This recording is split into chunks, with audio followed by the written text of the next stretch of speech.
Secretary Ben Jokno, all the members of the Cabinet of the Philippines, Mr. John Tuttle, the Vice Chairman of the New York Stock Exchange, and for those kind words from Mr. Sabin Aboitis, the convener of the Private Sector Advisory Council. We have also with us the Speaker of the House, House Speaker Ferdinand Martin Romualdez, and our ambassador to the United States, Ambassador Jose Manuel Romualdez. Also with us is our permanent ambassador to the UN, Ambassador Antonio Lagdameo Sr. And I would be remiss if I did not, of course, include in my greetings the First Lady, Lisa Araneta Marcos. Distinguished guests here today, ladies and gentlemen, good afternoon. On behalf of the Philippine delegation, I wish to express our gratitude to the New York Stock Exchange for inviting us here today. I consider it an engagement of invaluable opportunity to share with you how we are further opening up our economy to accelerate our recovery.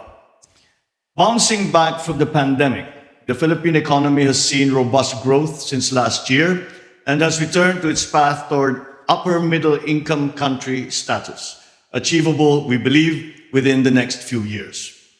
Against this backdrop, we have increased the scope for mutually beneficial investments that would mean more jobs and a better quality of life for Filipinos. For investors, doing business in the Philippines is an opportunity to reap the benefits of a vibrant economy. We are proud to share that we recently enacted policies to further liberalize our economy and welcome more foreign investment to our shores. First, we passed legislation to lower corporate income tax rates and rationalize fiscal incentives. Second, we reduced the minimum paid-up capital requirements for foreign retailers and foreign startups, bringing in advanced new technology. And third, we now allow full foreign ownership of companies providing public services such as telecommunications, shipping, air carriers, railways, subways, airports, and toll roads. The United States and the Philippines have strong and enduring ties in trade and commerce, among many other areas of cooperation. The US is our third largest trading partner and second major source of foreign direct investment applications in 2021. To international investors, the Philippines offers high-quality labor, a large consumer market, and a wide range of fiscal and non-fiscal incentives. At the same time, we remain committed to maintaining sound macroeconomic fundamentals, providing a clear development roadmap. Let me expound a little bit on these important points. First, sound macroeconomic fundamentals. Our gross domestic product is projected to grow by 6.5% to 7.5% this year, by 6.5% to 8% from 2023 to 2028. The employment situation has improved following the temporary disruption caused by the pandemic. The unemployment spike of 17.6% in April 2020 fell drastically to 5.2% in July this year, the lowest record for all July rounds of our labor force survey since 2005. Manufacturing activity has accelerated, staying above the growth threshold of 50 for the past 7 consecutive months and settling at 51.2 last August. Trade is back to double-digit growth, with demand for trade partners boosting our exports and with domestically situated firms importing more inputs in anticipation of rising demand. At the same time, with our commitment to fiscal discipline, the country's debt to GDP ratio has improved to 62.1% as of end June this year from 63.5% in the previous year. At the height of the COVID-19 crisis, the government implemented massive stimulus programs to readily support the most vulnerable sectors. Although our borrowings increased substantially during the pandemic, we continue to reduce the cost of our public debt through judicious debt management. Now that the economy is reverting to normalcy, the government is likewise heading back to the path of fiscal consolidation. We will reduce the government debt to GDP ratio to below 60% by 2025 and further down to 51.2% by the end of my term in 2028. Our economy's resilience to crises is recognized internationally. The Philippines has maintained its investment-grade credit ratings throughout the pandemic amid the wave of rating downgrades globally. As we look forward to achieving upper middle income status, we are also gearing up for A territory credit ratings in the medium term. On the external front, we have sufficient buffers against external shocks. Supported by steady inflows of overseas Filipino remittances, receipts from business processing, outsourcing, and foreign direct investment, our gross international reserves stood at $99 billion as of end August, equivalent to 8.3 months of import cover. This remains more than sufficient to cover the economy's foreign exchange needs. Moving on to my second point, our economic development roadmap. In the near term, our top priorities are protecting the purchasing power of families by managing inflation, reducing the scarring effects of the pandemic, and ensuring sound macroeconomic fundamentals. Thus, we are implementing policies that enhance food security, transport, reduce energy costs and logistical costs, strengthen social protection, and enhance the quality of education and skills training of our workers. As we pursue our short-term agenda, we build the foundations for a stronger, more inclusive future. Our medium-term agenda includes reducing the poverty rate to single digits by 2028 and undergoing an industrial transformation through which science, technology, and innovation and sustainability will drive our industries. In all our endeavors, the private sector must be a partner. We seek partnerships in many areas of our development agenda, in public infrastructure, such as mass transit systems, airports, toll roads, in public services, in digitalization initiatives, in the energy development agenda, in efforts to modernize agriculture, and in programs aimed at strengthening our industries, to just name a few. For American businesses, we offer investment opportunities in areas such as information technology and business process management, or IT BPM, medical products and devices, electric vehicles and batteries, agribusiness and telecommunications infrastructure and services. Despite external headwinds, the Philippines' economy's resilience, reinforced by sound policies and decisive leadership, makes us confident about our future. Over the past few decades, as the Philippines transformed into one of the most promising emerging markets, the United States has been among our steady partners. For that, we are truly grateful. At the same time, American companies doing business in the Philippines have benefited significantly from our economic successes. I wish to emphasize that the Philippines is keen to continue nurturing the ties that help produce mutual benefits for both our economies, our organizations, and our peoples. Let us achieve many more milestones together. Thank you very much for this opportunity, and good afternoon to you all. Well, thank you very much, Mr. President, for your remarks and obvious support of investment in the Philippines. In your speech, you discussed the fact that the Philippines is now allowing full foreign direct ownership in companies providing public infrastructure. How important is foreign direct investment into achieving those economic plans of yours, Mr. President? Well, it should be on. Certainly, as we attempt to transform the economy, and I use the word transform because it is my belief that the way to bring our economies back to the level of activity that we enjoyed before the pandemic, we have to understand that the global economy has changed. And we have to position ourselves, certainly, to be able to take advantage of those changes, to have a head start in the new economy that we are still, as of now, starting to form globally. And a large part of that will be foreign investment in the Philippines. And when I speak of foreign investment, I speak especially of capital-intensive investment. Because although we have our GDP, if we look at our GDP figures, a great deal of the contribution to GDP has been in our service sector.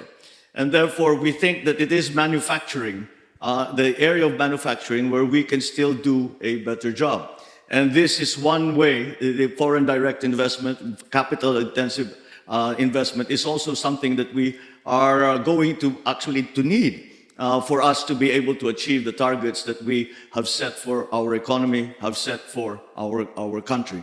And it is going to be key as we are trying to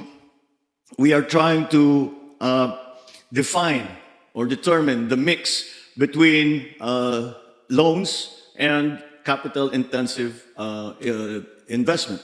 So the part that capital-intensive investments play is going to be a very important aspect of this transformation of our economy that I speak of. So that is a large part of what we are doing here. And that is why when I came here to New York, ostensibly, first of all, because we are attending I will be speaking before the UN General Assembly tomorrow, but I also brought the whole economic team of the government, of the cabinet, with us. And again, the private sector business leaders also are here with us, precisely to show and explain once to our prospective investors where the Philippines is headed, what changes we have made so that investment will be more profitable and more attractive for foreign investors, especially coming from the United States. So it plays a central role in all that we are planning to do for our economy. It is, once again, something that we recognize in government we have a part to play in. We have to fundamentally restructure the bureaucracy, the government. We listen to the chambers of commerce that tell us what are the obstacles that they find that in their way, such as the ease of doing business, the prices of energy, all of these and these other legislative guarantees that investors are looking for. And we are I believe we are headed in the right direction. And I believe that if we continue down this road and we are able to attract investors to this new investing climate that we are starting to create in the Philippines, then I believe that with the role that foreign direct investment will play, I think we could succeed. But that just illustrates how important we consider that investment to the transformation of our economy. Well, thank you very much, Mr. President. You mentioned two themes in particular. One was, of course, foreign direct investment, but you also touched on the United States and it being one of the most important investors in the Philippines. Now, the United States and the Philippines have long enjoyed a very productive relationship and partnership. Can you talk a little bit about that partnership and how you see it going forward? Well, our relationship has gone back for over 100 years between the United States and the Philippines. And as we just earlier today, we had a lunch that was hosted by the U.S.-Philippine Society. And I spoke to them and we talked perhaps more on the subject of geopolitics. And I explained that it is very clear to me in my vision for the way that the country will move forward, that I cannot see the Philippines in the future without having the United States as a partner. And although I was referring to the geopolitics of it, and I was referring to the political situation in the region and around the world, that certainly does continue to apply in our exchanges in the economic front. And many of the drivers of our early economy were actually American corporations. Many of the strongest corporate benefactors, really, to government and to the rest of society in the Philippines were coming from the United States. Now, of course, this has evolved as time has gone on, but the strength of that relationship continues.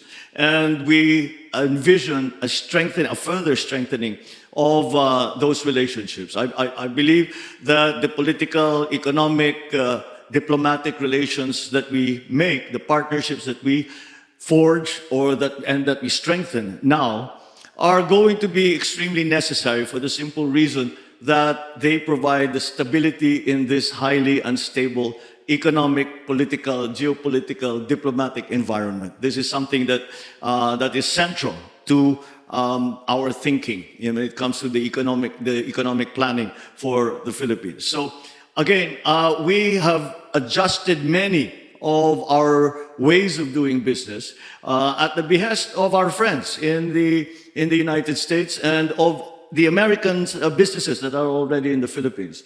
And so I think that that will give us great opportunities in the future, and for both our countries, for private corporations, for government-to-government agreements and arrangements.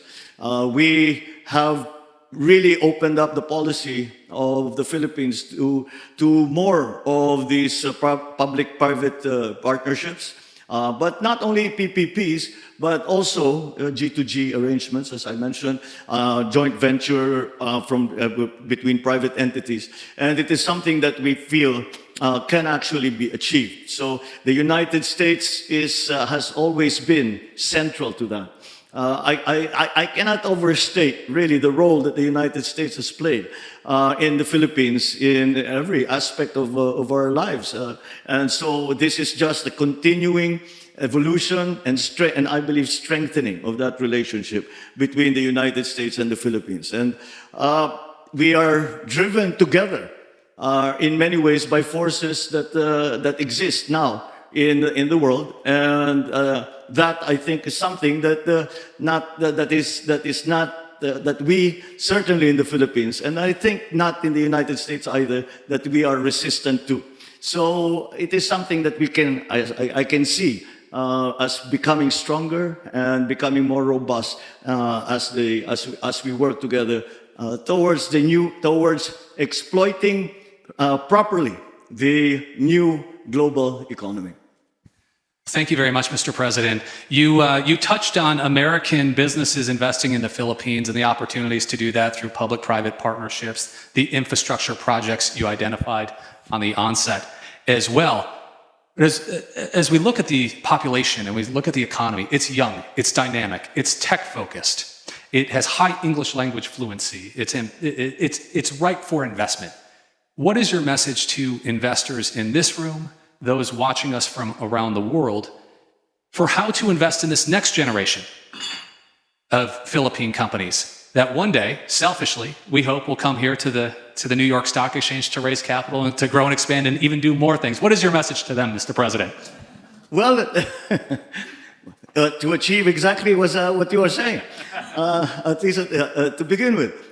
Yes, we certainly, when I'm asked why do you have such a bright view of the future, and my answer is always that there are 110 million Filipinos that are working towards the same goal, and that I still believe is our workforce is still our greatest asset, and it is something that we have seen succeed. First of all, with our overseas Filipino workers, but also in the development of the more sophisticated businesses that have come to the country, and highly technical, highly requiring technical proficiency, requiring good training in schools. We will still continue to try and improve the education system in terms of the technical side, the technical side of our workforce's training, and as we know, because that is becoming more and more important in the world. But the young people in the Philippines also, I suppose there is a form of institutional memory. And we still look to the United States as our partners. When we are in crisis, we look to the United States. We look to the relationship that has been forged over the many years. And I have to say that the reason that we have done that is that, for the most part, we can say that the United States has not failed us. That sentiment remains in our young men and women. That sentiment remains and will, I think, be further fostered if we are able to show some successes, at least immediately, we show some immediate successes in this partnership. And that will galvanize our young people to continue to work in that direction. That, I think, is something that will come naturally if we are able to do all of the things that we are hoping to do to transform the economy, to adjust now. We are, I believe, the youngest country in Asia. And with the graying of other countries around the region, this gives us an advantage in terms of, I suppose, the population dividend. It has been referred to before. It gives us an advantage in terms of the population dividend, and they are ready to take up the cudgels. They are ready to work for the country. They are ready to do what needs to be done to bring the country forward. And I feel confident in saying that, because in the last election, it was the young people who drove forward the idea that we must continue to invest in our young people. We must continue to train them properly. We must continue to make them competitive anywhere in the world, but most hopefully in the Philippines with our partners and with our allies. Well, thank you very much, Mr. President. It is clear you have a plan, you have an opportunity, and I know I speak for many business leaders and investors in this room that they leave today not only with a renewed sense of optimism, but a further enhanced and strengthened sense of optimism about the opportunities in the Philippines. And on behalf of the New York Stock Exchange, we are thrilled to play our small little part today in providing a platform for you and your country to deliver that message. And there's no better platform than the Bell, which is the most highly viewed news event in the world on a given day. Similar to what Mr. Aboites mentioned, we are all thrilled to be here. As when we were talking before coming out here, I said, well, of course we're familiar with the New York Stock Exchange and the Bell and that most important balcony in the world. But we had always watched it from afar, and have the opportunity to be here personally and to be with all of you in the New York Stock Exchange has been a great opportunity and a great pleasure. Well, wonderful. Thank you very much. It is our honor to have you here, Mr. President. Thank you all for being with us today, and we'll make our way down and ring that bell, Mr. President. Thank you very much.